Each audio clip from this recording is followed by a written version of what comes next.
It's Wednesday, September 6th. Welcome to CT Pulse on the HAN Network. I'm Kate Japlensky, and joining me today to talk local news and Connecticut politics is our editorial director, John Kovach. Later in the show, our sports director, Frank Granito, joins me to preview HAN's launch of our fall season. And of course, later in the show, we have Doug Smith for some drawing conclusions and to lighten the mood a little bit.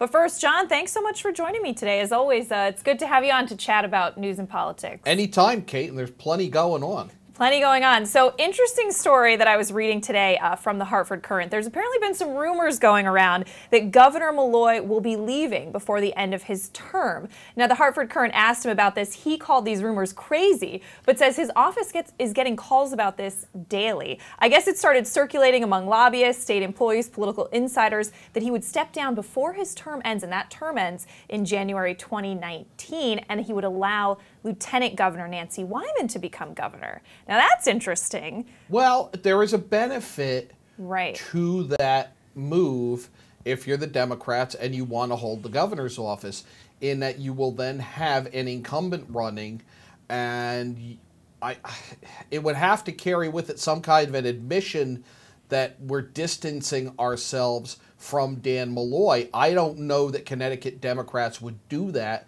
because they've been hitched to that wagon for so long.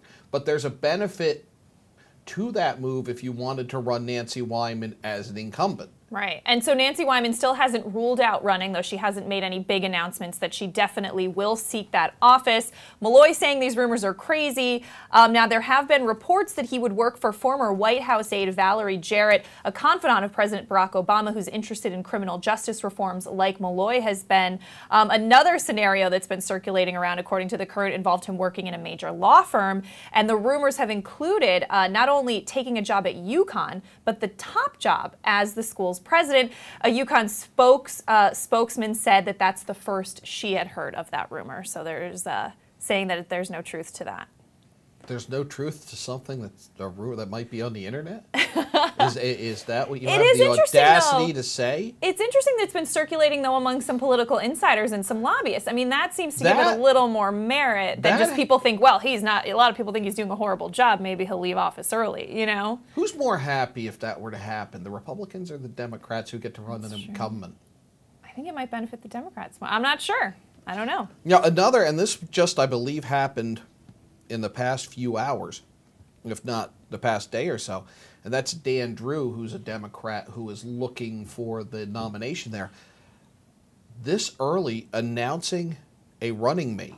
Really? And chooses a first-year state representative, that Liz Linehan of Cheshire. So you have a candidate who jumped the gun and said, well, what we've been doing, at a press conference I just saw some reports from said, well, what we're doing isn't working, so maybe we need to change that. There's an attitude we kind of need to adopt up in Hartford. But in terms of the early announcement and picking a first-year legislator, I just find that very interesting as to why he would do that. Right. Or is it going in the tact of, oh, Democrats that have been there for a while aren't getting the job done, so let's bring in some new blood? Is that kind of the way he's going with it? To say we're not part of the established Democrats, perhaps. You know, that carries a lot of weight. That I think could be what's happening, is this, it's new blood to Hartford, and we do need to change, because you do have a fractured Democratic Party up there right now trying to hold on to an unbeatable majority at the moment. Yeah, and I mean, it's going to be interesting to see what happens on the GOP side. Obviously, a few candidates coming forward. I know Trumbull's first selectman, Tim Herbst, has been submitting some op-eds to the Trumbull Times about his stance on some state issues. He's been out there and very active. Shelton Mayor Mark Loretti has also been fundraising quite a bit. So it's going to be interesting to see how that shapes up.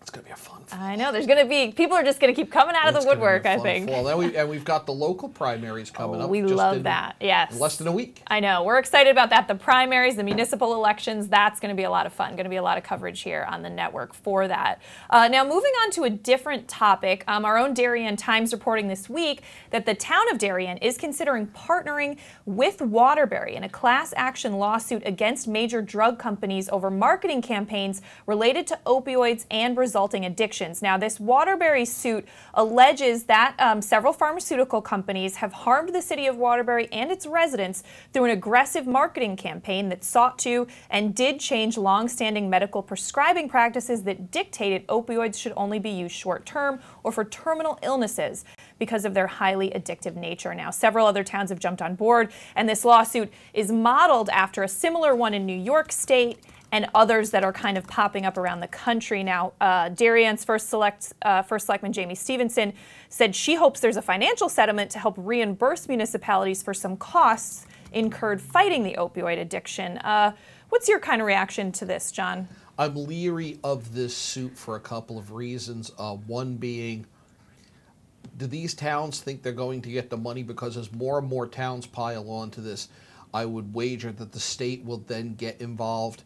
And we've seen in prior settlements and judgments in class action suit that money just basically went to the state's general fund. We've seen that before. Right.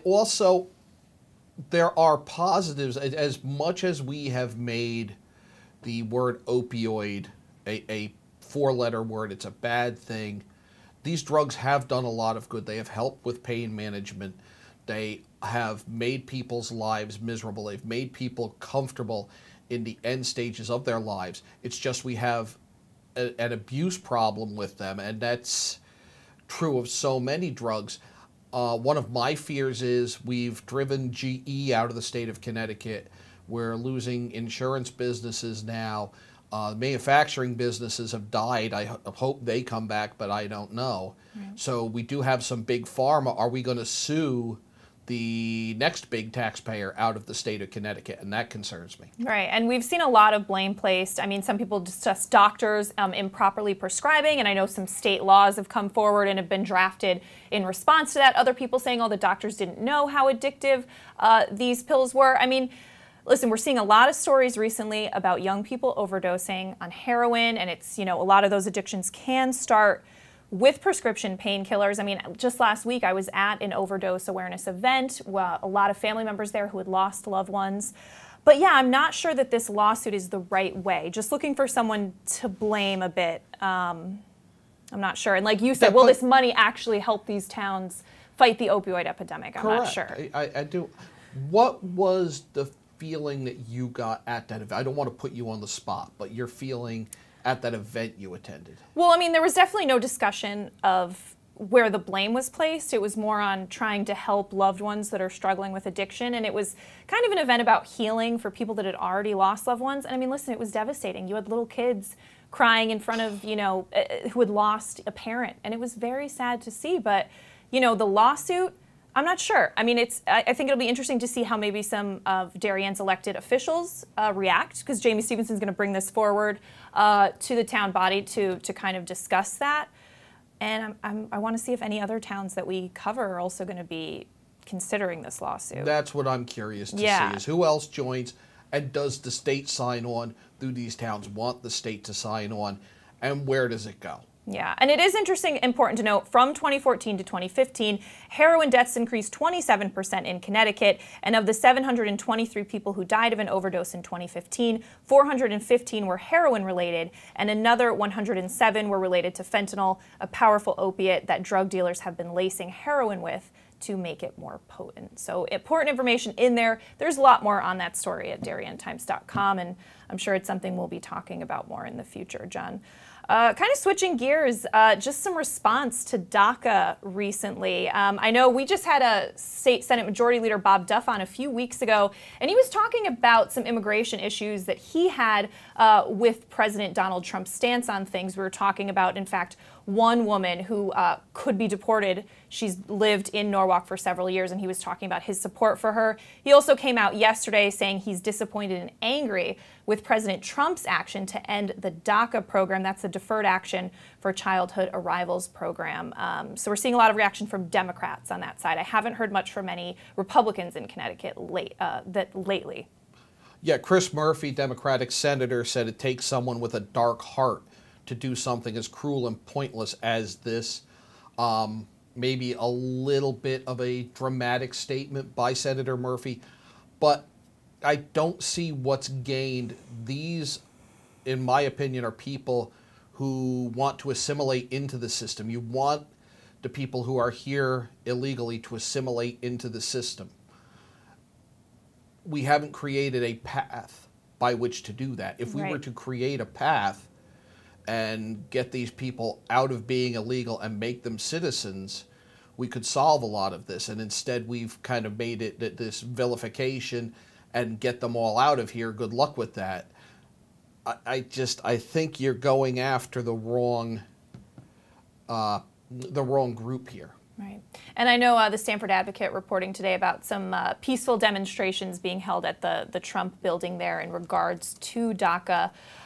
But John, I mean, thanks for joining me to talk about some local news. Anytime. All right. Well, we're going to step out for a break. When we come back, Frank Granito joins me to preview our launch of our fall sports season coming up after this.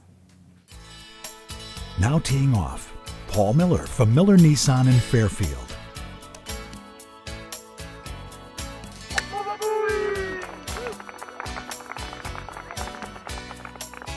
Excuse me, Mr. Miller. What about my new Sentra? Right now, lease a 2017 Sentra S for only $97 a month. He is never going to retire. Celebrate summer with fresh, made-to-order picnic boxes from Walter Stewart's Market. We have delicious summery selections from buttermilk fried chicken to grilled lemon chicken kebab, grilled shrimp Caesar salad wraps, or lobster salad rolls. Our easy-to-carry picnic boxes come with your choice of a meal, as well as a dessert, beverage, and utensils. Order online for simple pickup options. Walter Stewart's Market, 229 Elm Street, New Canaan, and online at stewartsmarket.com. I'm Tracy Masella, a licensed clinical social worker at Silver Hill Hospital in New Canaan. Join me each month as we talk with experts on the front lines of the treatment of mental health and addiction. Straight Talk with Tracy, a Silver Hill Hospital production, airs at 12 p.m. on the second Thursday of each month here on the HAN network. At Black Horse Garage, we fulfill all your sports car needs. We specialize in manufacturer-recommended service and aftermarket high-performance parts and installation. We have one of the nation's top storage facilities and offer a high-end collision department that understands your need for detail. Visit blackhorsegarage.com for more. CT City Lacrosse is dedicated to the growth of lacrosse for youth and high school players. Directed by Stanford High head coach Mike Nazaro, we help players reach full potential on and off the field. With an indoor facility in Stanford, we offer year-round training, camps, clinics, and private instruction. Visit ctcitylax.com for more. The leaves are changing, water temps dropping, and the sun is setting a little earlier each day. But there's still a lot of great boating, fishing, and coast time left before we see the first snow. And above all, remember, it's always summer at the Dock Shop. With loads of new fishing tackle and accessories, clothing, jewelry, and home decor, the Dock Shop is just what you need when you start to feel that New England autumn chill. Boater, beach bum, fisherman, or simply love the New England coast, this is a unique place to shop. The Dock Shop, 51 Tokenique Road, Darien, 609 Riverside Avenue, Westport, dockshop.com.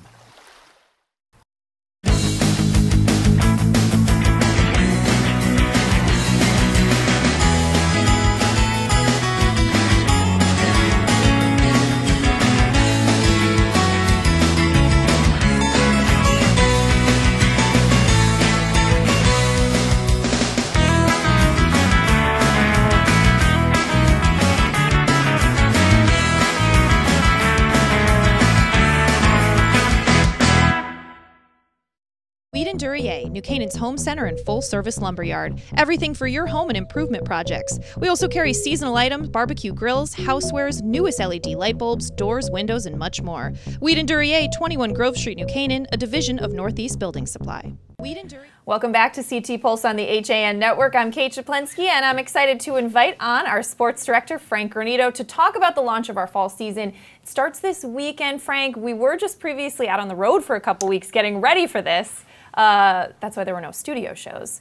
But now we're getting ready to finally start broadcasting some live high school sports. That is right. The summer is officially over now. We are into game week for all of the sports here for the FCIAC fall season. We just wrapped up the FCIAC tour, all 17 schools, all the fall captains, and now we'll kick off our fall coverage on Friday night. We'll be at New Canaan High School. You've got the defending Class L state champion New Canaan Rams, and the defending Class M runner-up, St. Joseph Cadets. This is a very big matchup in not only the conference, but with state playoff implications in week 1. We're going to have an FCX tailgate at 5 o'clock beforehand, which will be a lot of fun.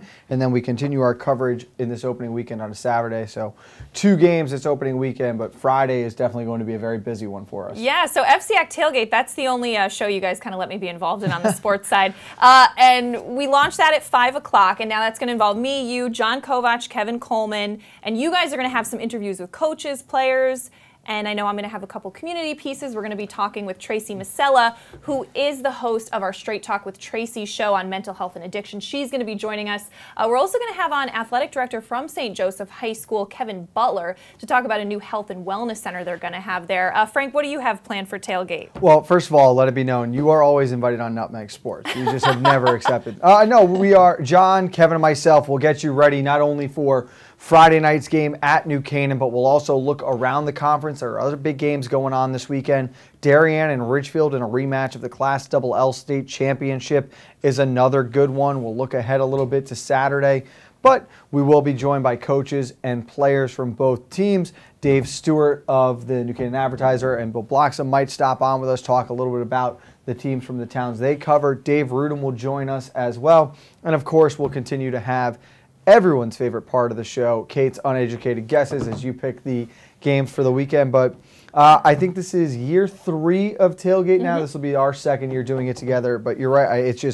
It's a great balance of getting you ready for the weekend of sports, and we also get to dive into some feature pieces within the communities, which is very nice as well. Now let's talk a little bit about Saturday, because we're actually going to be broadcasting from a location where we haven't broadcasted from before. That's Sacred Heart University. Now we were supposed to be, the football game was going to be at Trumbull High School, but because there is the Trumbull Day event happening that weekend, we're not going to be there. And actually Trumbull football, I think Frank sent out a great tweet about this. They said since everyone plays their opener on a high school field, we're setting the tone and kicking off on an NCAA D1 field. Join us Saturday at Sacred Heart. Yeah, it's an interesting event. So Trumbull's original plan was they wanted to have the game at 11 a.m. at Trumbull High because it's Trumbull Day as well. Right. So, and alcohol is permitted at Trumbull Day through a special permit from the Board of Education. Right. That is correct. So if they had the football game before alcohol can be being sold at 2:30, it was a nice idea by Coach Maffei and the athletic department to just run it right into Trumbull Day, really get the whole town out to support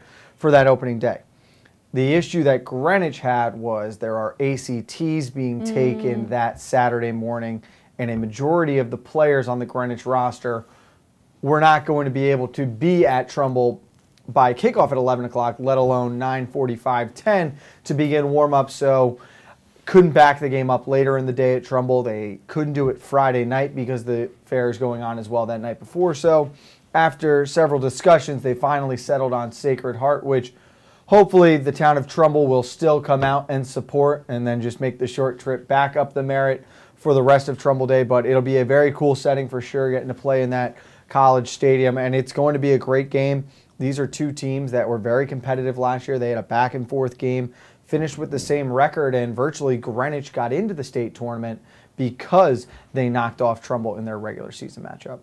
Now, it's not going to be all football. What do we have coming up next week as far as other sports we're going to have live? Well, we're going to get a lot of action on the ladies' sports next week. We're going to see girls soccer and field hockey. Volleyball is not too far away. I mean, we had a lot of fun with girls volleyball last year. It was a very wide open season. We saw a lot of new teams make deep runs. Stanford winning their first ever FCIAC and state championship, so very cool there. We're going to have boys soccer back shortly. It's a very busy fall. I think we have 13 games coming up in the next 20 days, so we are very active again, and we are going to see in the month of September 14 of the 17 schools in the FCIAC, so a lot of diversity as well, and we're, at least I know myself and Kevin Coleman are very excited to be back on the road, getting ready to do some games, as it can get a little cooped up. Yes. We can get a little in the studio. Around each other's neck a little bit yes. at the time. Oh, in the really? studio. Does that happen? Yeah. We might have to move desk seats. Yeah. And we should mention all of these games are also going to be on Frontier's Vantage Sports Network, those channels 600 and 1600. You could also see them streaming there. And just kind of cool to note, HAN Network has sold out all of our September and October broadcast ads, but there are still some advertising opportunities out there, including game sponsorships and some other things. So, I mean, you could find out more about that. But Frank, thanks for kind of previewing what we have coming up. And Athlete of the Week will be back before you know it as well. That's right. Athlete of the Week nominations will open up next week. We'll give all the athletes a full week to earn themselves a nomination. We'll have 5 male, 5 female athletes, and a winner will be announced every Monday morning on your coffee break at 11. Don't forget to tune into Nutmeg Sports, 2 o'clock. Throughout the season, Monday through Thursday, Kevin, John, and I will keep you up to date on everything you need to know about the FCX. All right, thanks so much, Frank. Going to step out for a break here on CT Pulse. Come back with Doug Smith for some drawing conclusions after this. If you've ever thought about owning a motor coach or learning about what it's like to travel the open road in superior style and comfort, then contact Dave's RV Center in Danbury, Connecticut. Offering the best quality Class A motorhomes from Newmar, travel trailers and fifth wheel lines from Surveyor, and a toy hauler line from Work and Play. Choose from Newmar's Gas Line, Bay Star and Canyon Star, or from Newmar's Diesel Line, Ventana and Dutch Star. And with unparalleled service and maintenance, Dave's RV is committed to keeping you and your motor coach safely on the road and enjoying it to the fullest. Stop by their showroom, 2 Industrial Plaza Road, Danbury, Connecticut, or call 877-483-3866. At Portofino Restaurant and Wine Bar in Bethel, fresh and simple food is our concept. Owned and operated by brothers Rocco and Louie, Portofino has a distinct and diverse food and drink menu. Open Tuesday through Sunday. Come join us for live local music on Tuesdays and Sundays, Wednesday nights for mouthwatering prime rib, and every Thursday night is ladies' night. Planning a party? All our catering menus are personalized to suit your event and your budget. Join us at the Dolan Plaza, 213 Greenwood Ave, Bethel, and call us at 203-797-8131. Like us on Facebook. At Pamby Motors, we're not worried about being the biggest dealership. We're focused on being the best. We're dedicated to giving you the best experience we can. The Pamby Motors team is here to help you choose the right Chrysler, Jeep, Dodge, or Ram in a friendly, pressure-free environment. And right now, during the summer clearance event, you'll find some of our best prices too. Like this lease on a 2017 Ram Quad Cab Express for $149 a month. Visit Pamby Motors, Route 7 in Richfield, PambyZone.com. Bankwell combines the best personalized service with high-tech banking features for our customers' convenience. We pride ourselves on being a strong community partner. You don't settle for average in anything else you do. Why settle for an average bank? Don't just bank when you can bank well instead. Visit mybankwell.com for more. At InSports Trumbull, the game is always on inside. Registration is now open for our fitness training programs for high school athletes. The InSports Performance Center is offering blast speed classes, athletic functional movement assessments, and both men's and women's elite speed and strength training. Our premier programs help bring athletes to the next level. Call 203-268-1214 for more information. Like and follow us on Facebook. Want a new experience in car buying? No aggravation, no confrontation, just answers to all your questions. SCAP Chrysler Dodge Jeep Ram. Car buying the way you want it to be. With one of the largest selections of new 2- and 4-door Jeep Wranglers available, we are Connecticut's Wrangler headquarters. Located in Fairfield, Connecticut, we're easy to get to. Just 2.5 miles off the Merritt Parkway, exit 44 via Route 58 South. Save thousands right now during the Jeep Celebration event and Ram Power Days. Now through September 30th. At Budget Blinds, we're in business to frame the light, the day, and the night. So we give you an exclusive combination of high style, expert service, our no surprises pricing, and our no questions asked warranty. We believe that everyone, at every budget, deserves style and service. Isn't that a beautiful place to be?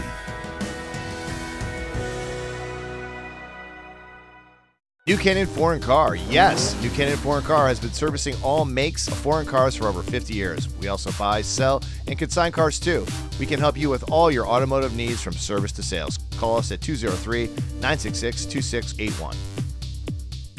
Welcome back to CT Pulse, and it is back to school time, and poor Doug Smith is in the corner wearing the dunce cap. I didn't know they still used that. I don't think they do, but can you imagine that they not only stuck a kid in the corner, but they allowed allowed the other kids to jeer at them. Yeah. I mean, hey, I can mean, you imagine kids the these lawsuit days, nowadays? I know. Kids these days just aren't tough enough. I I think know. we need to bring Although it back. there'd be a lot of obnoxious kids, it'd be fun to do that to. But All right, so it is time for some drawing conclusions. Let's see what you have up first for us, Doug. A little development humor? yeah, it's funny. A town that's been fighting 830G for years, and the one time they don't want to use it, the town's saying, like, why don't you put in affordable housing?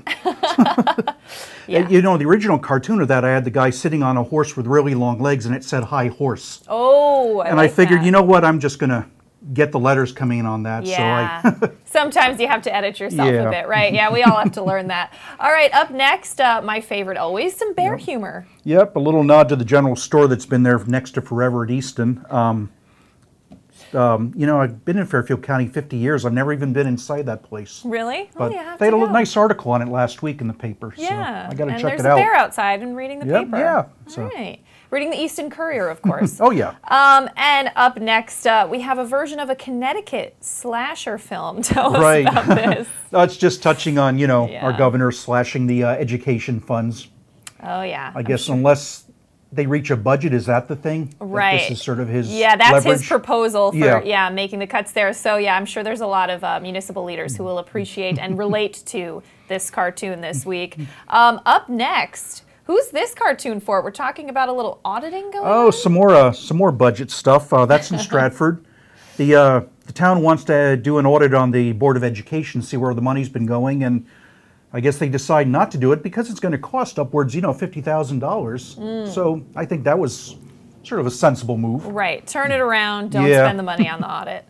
All right. Up next, now this is kind of a perfect cartoon for our upcoming municipal season Right. and town primaries. That was in Reading, and I guess they already had some snarky letters coming from the candidates. So even little towns, they have this same thing as business as usual with big politics. Right, so he's talking about his platform, and then what's behind you? Oh, that's a little for mud. slinging. All right, very nice. And up next, tell me about this one.